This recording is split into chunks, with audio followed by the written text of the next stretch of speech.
Pero es muy interesante la perspectiva de Oriente, de cómo se contempla el proceso de la muerte, un poco distinto a cómo se contempla aquí.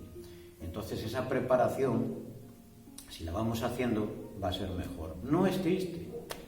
O sea, no podemos pensar, uy, qué triste, ¿no? Enfocar la vida a pensar en la muerte. Bueno, es un proceso más. Es un bardo. Bardo es un estado. Esto es un bardo. Ahora, la vigilia. Estamos aquí, hemos despertado del sueño, y entonces nosotros en este proceso que estamos ahora, pues pensamos, bueno, esto es real, ¿no?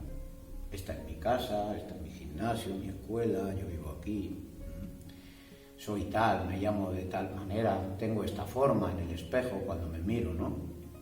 En esta vigilia, en este bardo es un trance, esto es un trance, bueno, pues me siento así, el bardo de la muerte que se llama, que es un proceso más,